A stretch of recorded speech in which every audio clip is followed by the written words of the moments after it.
તત્સત પરમાત્મા સદગુરુ મહારાજનો જય. હવે આગળનો પોઈન્ટ કે દગો કોઈનો સગો નથી. તો એક જગ જાહેર કહેવત છે કે દગો કોઈનો સગો નથી. ના કર્યો હોય તો કરી જોજો. એનો અર્થ એવો નથી કે દગો કરવાની છૂટ છે, કારણ કે પુરાણોમાં એક પ્રમાણ છે કે એક દુષ્ટ બુદ્ધિ નામે પ્રધાન વિધાતાના લેખને ખોટા પાડવા માટે એણે અભિમાન કર્યો અને વિધાતાએ કહ્યું હતું કે તારો જામાત્ર એટલે જમઈ જે તને ક્ષુદ્ર દેખાય છે એ જ થશે. એટલે દુષ્ટ બુદ્ધિ પ્રધાન અભિમાની થઈ એણે દગો કર્યો કે એક ક્ષુદ્રના દીકરાને પોતે એક ચિઠ્ઠી લખી અને મોકલ્યો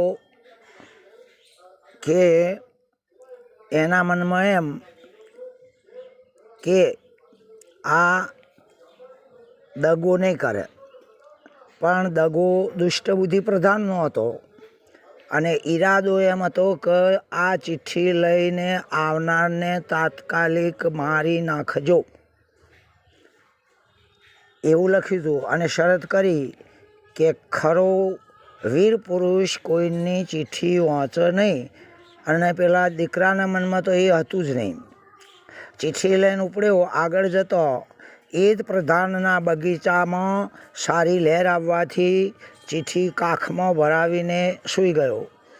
બીજી તરફ એ પ્રધાનની દીકરી બીજી બહેનપણીઓ સાથે બગીચામાં ફરવા આવેલી અને તેણે આ ઊંઘેલા પુરુષને જોયું તો કાખમાં ચિઠ્ઠી ભાળી, ધીમેથી સરકાવી લીધી અને વાંચી તો એમાં પેલા પ્રધાને લખેલું હતું કે રૂપના જોશો, રંગના જોશો, ના જોશો વિવેક વિચાર, આવનારને વિષ દેજો ના કરતા વાર લગાર. આવું વાંચ્યું અને દીકરી ચમકી કે મારા બાપાએ આને તો વિષ દેવાનું એટલે ઝેર આપવાનું કહ્યું છે, પણ મારા પિતા કદાચ ઉતાવળમાં અગર તો ચિંતાથી એ મારું નામ લખવું ભૂલી ગયા છે અને વિષ એટલે ઝેર લખી દીધું છે. વાંધો નહીં, એને પોતાના આંખમાંથી કાજળ કાઢી એક લીમડાની પાતળી સળી લઈને એ કાજળ વગેરે જે વિષ હતું એ જગ્યાએ સના દીર્ઘઈ શી અને યા એટલે વિષિયા જે પોતાનું નામ હતું એ લખી દીધું. ચિઠ્ઠી હતી એમ મૂકી દીધી. હવે આ ચિઠ્ઠી લઈને એ દીકરી એનો ભાઈ જ્યાં હતો ત્યાં આ પુરુષ પહોંચ્યો. પેલાએ ચિઠ્ઠી વાંચીને તરત વિષ દેજો એના બદલે વિષિયા દેજો આવું વાંચ્યું અને લગ્ન કરી દીધો.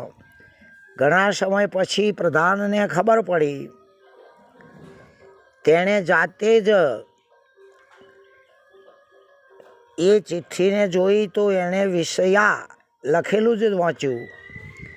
એટલે પછી વિધાતા પ્રગટ થઈને કહ્યું કે બોલ, તું જેને કુપાત્ર કહેતો તો એ જ તારો જામાત્ર થયો. હવે એને ભૂલ સમજાઈ ગઈ. જુઓ દગાનું પરિણામ.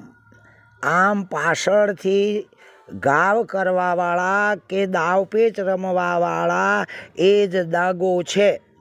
જેમ કે મુખડાના મીઠા અને ભીતરના ઝેરીલા એ જ દગો છે.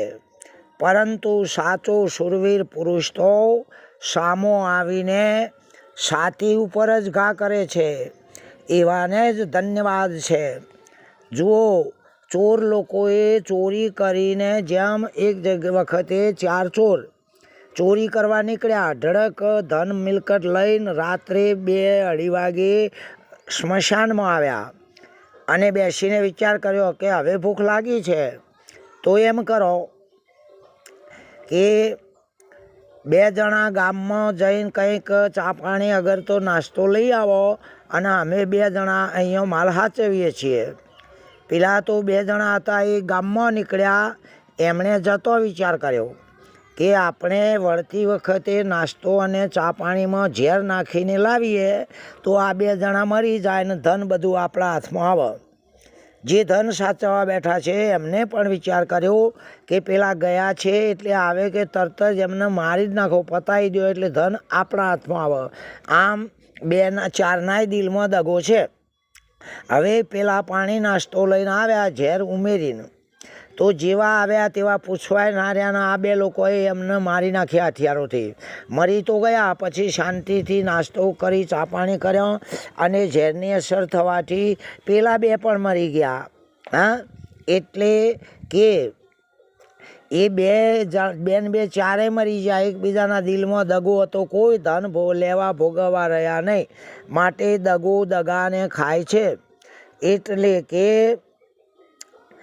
જેમ એક માણસ બીજાને મારી નાખે તો મરી ગયો એ તો જો, અને જેણે મારી નાખ્યો એ 302 મર્ડરમાં ગયો, મૂળ બે ગયા. એટલા માટે શું જીવવું છે, કઈ રાજગાદી ભોગવવી છે, છેવટે તો કોઈ જ રહેવાના નથી. પણ દગાનો સંગ કરવામાં કુળ નાશ થાય છે. આજે ગાદીપતિઓ કે આશ્રમો માટે ચેલા જ ગુરુને મારી નાખે, ભાઈ ભાઈને મારી કે મરાવી નાખે, તો વિચારો કે જે મર્યો એ પણ ગયો અને જે જીવતો રહ્યો એ પણ ગયો. મૂળ મુદ્દાને ભોગવવા કોઈ રહ્યા નહીં. દગાનો અર્થ થાય છે કે એક પાપી પેટને ભરવા અથવા તો પોતાના મિથ્યા અભિમાનને પોષવા ખોટા કપટ કરવા, એને જ દગો કહેવાય છે. દગાથી પરમાત્મા કદી પણ રાજી રહેતો નથી. આમ દગો દગાને ખાય છે.